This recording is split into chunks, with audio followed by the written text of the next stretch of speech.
అంటే ఏ స్పిరిట్తో అయితే మనం రిజర్వేషన్ తెచ్చుకున్నామో, ఏ స్పిరిట్తో అయితే మహిళా ఉద్యోగాల కోసం కొట్లాడినామో, మహిళా రిజర్వేషన్ల కోసం కొట్లాడినామో, ఆ స్పిరిట్ని తుంగలో దొక్కేటటువంటి పని ఇవాళ తెలంగాణ ప్రభుత్వం చేయడం నిజంగా చాలా దారుణమైనటువంటి పరిస్థితి. ఒక ఎగ్జాంపుల్ నేను చెప్తా ఉన్నాను, ఎందుకంటే ముఖ్యంగా మహిళా అభ్యర్థులు ఇవాళ 2,50,000 మంది దాదాపుగా తెలంగాణ పబ్లిక్ సర్వీస్ కమిషన్లో అప్లై చేసుకుంటే అందులో 1,00,000 మంది మా ఆడబిడ్డలు ఉన్నారు. వాళ్ళందరికీ అంశాలు తెలవాలి, ఆడబిడ్డల తల్లిదండ్రులకు అర్థం కావాలి, మిగతా మగపిల్లలకు కూడా ఆడబిడ్డలకు జరుగుతున్నటువంటి అన్యాయం అర్థం కావాలి. కాబట్టి ఒక ఎగ్జాంపుల్ తీసుకొని నేను చెప్పడం జరుగుతుంది.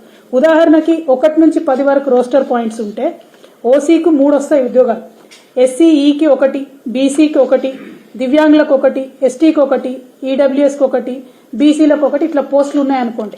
ఉంటే ఏం జరుగుతుంది, ఒక ఎస్సీ అమ్మాయికైనా, ఒక బీసీసీలో ఉన్నటువంటి అమ్మాయికైనా, బీసీఏలో ఉన్నటువంటి అమ్మాయికైనా ఉద్యోగాలు రావాలంటే ప్రతి డిపార్ట్మెంట్లో 16 లేక 20 పోస్టులు ఉంటే తప్పితే వాళ్ళకి న్యాయం జరిగేటటువంటి ఆస్కారం లేదు.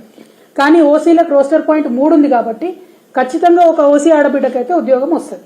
మరి తీవ్ర నష్టం ఎస్సీ ఎస్టీ బీసీలకు జరుగుతున్న విషయం తెలంగాణ ప్రభుత్వం దృష్టికి నేను తీసుకొస్తా ఉన్నాను. అదేవిధంగా ఇంకొక ఎగ్జాంపుల్, ఇప్పుడు ఆల్రెడీ 2022లో కేసీఆర్ గారు వేసినటువంటి నోటిఫికేషన్లో ఆర్టీఏ జాబులు చూసుకుందాం ఒకసారి. గ్రూప్ 1 మల్టీజోన్ 1 కింద, గ్రూప్ 2 మల్టీజోన్ కింద 2 కలిపి 41 ఉద్యోగాలు ఉన్నాయి. ఇవాళ మల్టీజోన్ 1లో 19 పోస్టులు ఉన్నాయి. 33% రిజర్వేషన్ యాస్టీస్గా ఇస్తే 6 ఉద్యోగాలు లేడీస్కి రావాలి. కానీ మారినటువంటి నిబంధనతో 3 ఉద్యోగాలు మాత్రమే లేడీస్కి వస్తూ ఉన్నాయి. అదేవిధంగా మల్టీజోన్ 2 కింద 23 ఉద్యోగాలు ఉన్నాయి. మారినటువంటి నిబంధనలతో రోస్టర్ పాయింట్ తీసేయడంతో కేవలం 14% మాత్రమే మహిళలకు రిజర్వేషన్ వస్తూ ఉంది.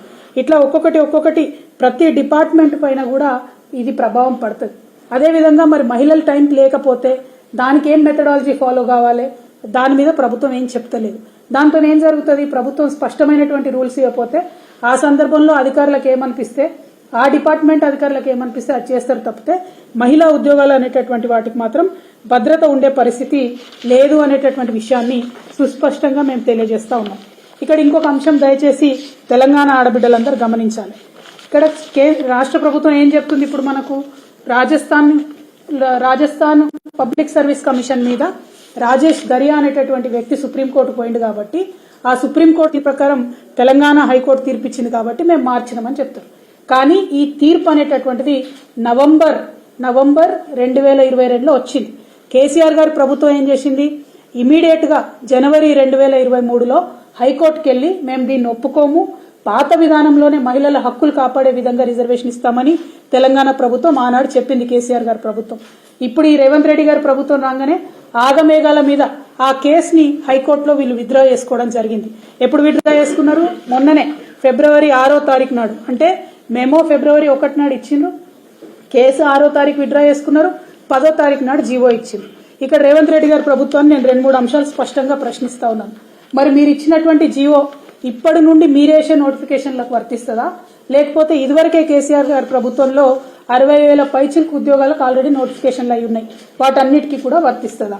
మరి ఇప్పటిదాకా ప్రిపేర్ అవుతున్నటువంటి మహిళా క్యాండిడేట్లు 2 లక్షల ఉద్యోగాలు మీరు సంవత్సరానికి ఇస్తామంటే 33% లెక్క పెట్టుకున్న 66,000 ఉద్యోగాలు ఆడబిడ్డలకు రావాలి. మరి ఈ సంవత్సరంలో మీరు ఇచ్చినటువంటి కొత్త జీవో ప్రకారం 66,000 ఉద్యోగాలు ఆడబిడ్డలకు వస్తాయా రాదా? ఆ విషయంలో మీరు స్పష్టత ఇవ్వాల్సిందిగా నేను రేవంత్ రెడ్డి గారిని డిమాండ్ చేస్తా ఉన్నాను. అదేవిధంగా ఇవి మార్చే